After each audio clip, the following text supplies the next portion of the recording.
this is Araucano, bitter Araucano. So this is from my country, from Chile.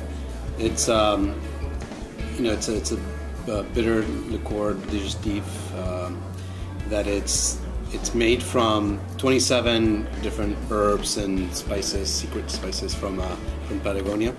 So Araucano is the language of the Mapuche Indians, which is the Indians from the Patagonia area of Chile. So that's the liqueur Araucano. And this was made by a German pharmacist in the late 1800s in Valparaiso, which is a port city in Chile near Santiago. And it was sold as medicine, like many bitters usually were. So this was dispensed as a stomach medicine. It actually even says here stomach liquor, similar to like Campari or Fernet or the Italian Amaros. If you're having it after dinner, you would just have it neat a little bit, just a small one. But you can also have it with like soda, like Campari.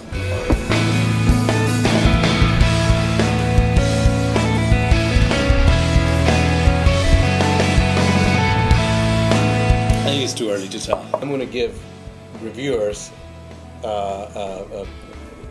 cut them some slack in the way that they don't do to restaurants, because reviewers will go to a restaurant and judge it on 1 or 2 meals right off the bat, and I don't think that that's fair. So by the same token, I can't tell you what kind of job Pete Wells is doing so far because he just started. So I think we need to see how it pans out over a period of time. Well, first, you get to understand the tone, what their style, what they're looking for, and see if you agree with it or not. And I think it's pretty unfortunate the way that the restaurant reviews are function. I mean, I know it's a function of cost, but if you look at even the New York Times, they have several movie critics, they have several theater critics, they have several literary critics, and when you read the reviews, the movie reviews, there's several movies that are being reviewed the same week. With restaurants, they review one restaurant. So right off the bat, that puts restaurants at a disadvantage. In a city like New York, where we have over 20,000 restaurants, right? Only not even 52 get reviewed because they don't do a review every week. So about 50 of them get reviewed every year. First of all, the chance that every restaurant is going to get reviewed, it's impossible. And then the chance of a restaurant even getting re-reviewed, which, if you think about it, it should happen more because restaurants change, the people who are cooking in it change. So it's a little unfortunate for restaurants that that's how the review system works. I think the whole stars thing is also a little bit misleading. It can be misleading, like when you get a 1-star review that reads like a 3 or the other way around, or even the whole scheme where to be a 4-star review a restaurant, you have to have these things happen, right? You'll never have a 4-star review of the best ever, I don't know, burger joint. Well, why shouldn't it, right? If that burger joint is the best burger joint that can be and that the city has, it should be a 4-star burger place. But our review system, or at least the standard, the New York Times, is just not set up that way. So it's a little unfortunate.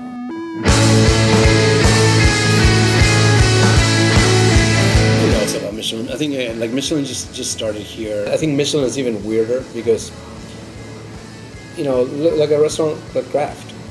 That's 3 stars from New York Times, and I think you get unanimous answer across the board that everybody say that Kraft is just an excellent restaurant, and they don't even get 1 star from Michelin. So what does that mean? And then there's restaurants in there that have stars that everybody agrees that not even near what a place like Kraft is. So I don't know. Bring you back, bring you home from your own misery, bring you safe. I'll tell you, my favorite breakfast is it's very simple. I think it's I like a perfectly cooked steel cut oatmeal. Breakfast is one of those weird meals where you can eat the same thing every day and be okay with that. If you ask around, I bet you most people will tell you that they eat pretty much the same breakfast every day. You're not going to find anybody who tells you, or you could, but not many that tell you, I eat a tuna sandwich for lunch every day. Perfect lunch for me would probably be I don't know that this is something that a lot of people pick, but the clam pizza at Franny's. I think it's just one of those like really perfectly executed dishes. The crust and also the flavor that you can get out of those clams, and the way that I think they take the liquid from cooking the clams, reduce it, and make a glaze that they paint the pizza with. That's kind of like lacquered. And maybe a side of, if it's winter, they have some radish and turnips with like an anchovy vinaigrette. I think that's just a brilliant little lunch. For dinner, I mean, it depends on the mood, right? It could be like a really nice Chinatown feast, or I mean, I tend to like things that you kind of need to be drinking with, otherwise it might be a little too strong. I don't know what that is, but yeah, I prefer like strong flavor things. I think Fatty Q does a really exciting, fun food that I really crave and love to do. Love to do for dinner. And I say dinner because I have to have a couple cocktails with that. It really depends on the time of year too. If it's cold in winter, I think that one of the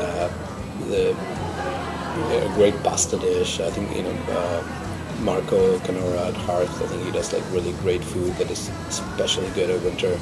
Some of those he does this rabbit dish, the braised rabbit dish with polenta. That is just like the perfect cold day food. Pastas are really great too. So it depends. It really depends on what I'm doing. A lot of things, but I think hard work inspires me. I mean, like people who do things that they work hard and they do good products. I think that's inspiring to me. When you think about the amount of work that goes into making something as simple as a loaf of bread, and how cheap that is relative to how hard that is to make. I think that's inspiring that people do those kind of things. I'm inspired by people who want to do things that are maybe not as popular or not as trendy. Just because like they really like making bitters or whatever it is, and they make something good.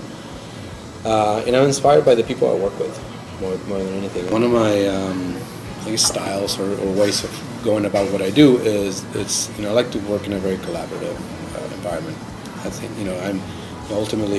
I'm the chef of this place, and I get to make decisions and things like that. But it would be very silly, selfish, and foolish for me to only be the only creative force here. I have great people that work here and who all have great creative ideas and desires and inspiring things of their own.